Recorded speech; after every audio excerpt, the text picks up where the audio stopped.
Lyca productions Subaskaran தயாரிப்பில் அறிமுக இயக்குனர் ஏஆர் ஜீவா இயக்கத்தில் அனுபமா பரமேஸ்வரன் நடிப்பில் லாக்டவுன் டிசம்பர் 12 முதல் திரையரங்குகளில். சென்னை பட்டினப்பாக்கம் வீட்டு வசதி வாரிய குடியிருப்பில் கொட்டப்பட்டிருந்த மண் இரவு நேரத்தில் லாரியில் கடத்தப்படுவதாக பொதுமக்கள் குற்றம் சாட்டியுள்ளனர். இதுகுறித்து பொதுமக்களுடன் நமது செய்தியாளர் அன்பழகன் நடத்திய கலந்துரையாடலை தற்போது பார்க்கலாம். ஒரு 1300க்கும் மேற்பட்ட குடியிருப்புகள் இருந்த பகுதி, குறிப்பாக வீட்டு வசதி வாரியத்தால் இங்கு குடியிருப்புகள் கட்டப்பட்டிருந்தது.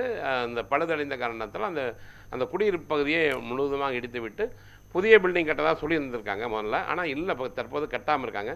இந்த இடத்துல கிட்டத்தட்ட 28 ஏக்கருக்கு மேலே இருந்த இடத்துல மண்ணை கொட்டி வச்சுருந்தாங்க. இப்போ இந்த மண் திருட்டு போகிறது தான் ஒரு கொடுமையான விஷயம். இதை விற்பது யாருங்கிறது தான் மக்கள் சொல்வது அதிர்ச்சி அளிக்கக்கூடிய செய்தியாக இருக்குது.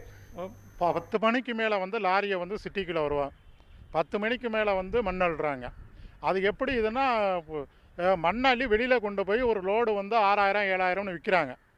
இப்போ கடத்தியிருக்க மண்ணே 100 வண்டி இருக்கும். அதுக்கு முன்னாடி ஒரு 50 வண்டிக்கு இதே நம்ம செய்தி நியூஸ் 7ல் நாங்கள் பேட்டி அளிக்கும்போது ஒரு 100 வண்டி அள்ளிட்டாங்க.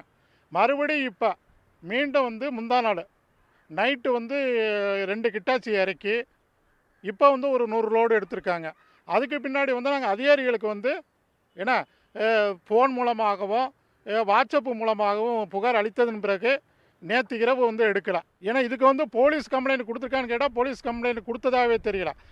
அப்படி அவங்கள வீட்டு வசதி வாரிய அதிகாரிகளுக்கு அவர்களுக்கு தெரியாமல் இப்படி ஒரு இது நடந்திருந்தால், இப்படி ஒரு திருட்டு நடந்திருந்தால் இந்நேரம் போலீஸ் காவல்துறையில் புகார் செஞ்சுருக்கலாம்.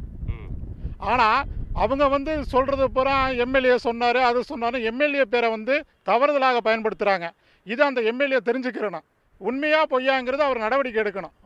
இது முதல்ல பீட்டர்ஸ் காலனியில் அங்கே இடிச்சிட்டு அங்கே உள்ள மண்ணை தான் இங்கே எடுத்துகிட்டு கொட்டியிருந்தாங்க. இது மறுபடியும் நாங்கள் அள்ளிப்போன்னு சொல்லிட்டு இருந்தாங்க. ஆனால் இது அல்லலை. பீட்டர்ஸ் காலனிலையும் பில்டிங் முடிஞ்சிருச்சு, அல்லலை. இது பார்த்திங்கன்னா நான் நேற்று மாலை இங்கே பார்த்திங்கன்னா இந்த ஏஇ வில்லியம்ஸ் அவர் கூட இருந்தார். அந்த நேரத்தில் தான் அந்த மண்ணெலாம் அள்ளிட்டு இருந்தாங்க. நான் அப்பவும் கேட்டேன், இல்லை நாங்கள் சரி பண்ணுறோன்னு சொல்லிட்டு இருந்தார், அவ்வளோதான். ஆனால் பார்த்திங்கன்னா நைட்டு 12 மணிக்கு மேலே பார்த்திங்கன்னா ஒரே லாரி சத்தம் கேட்டுது. என்னென்னு பார்த்திங்கன்னா மண் ஒரு 4-5 லாரியில் ட்ரிப்பு அடிச்சுக்கிட்டே இருந்தது.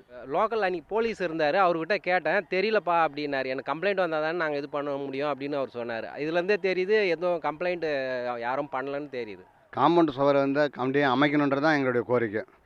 ஏன்னா இதில் சமூகத்துக்கு விரோதமாக இந்த சென்னை மாநகரத்தில் தென்பகுதியில் இருக்கிற கட்டிட கழிவுகளை கொட்டுறது, கொட்டும்போது இந்த வீட்டு வசதித்துறை அதிகாரிகள் ஒரு லாரிக்கு எங்களுக்கு இவ்வளோ கொடுங்க, திரும்பி ஏற்றி வரும்போது எங்களுக்கு இவ்வளோ கொடுங்க அப்படின்னு கிட்டத்தட்ட லட்சக்கணக்கான ரூபாயில் லஞ்சமாக பெற்றுக்கொள்கிறாங்க. ஒளிப்பதிவாளர் சுந்தருடன் அன்பழகன்.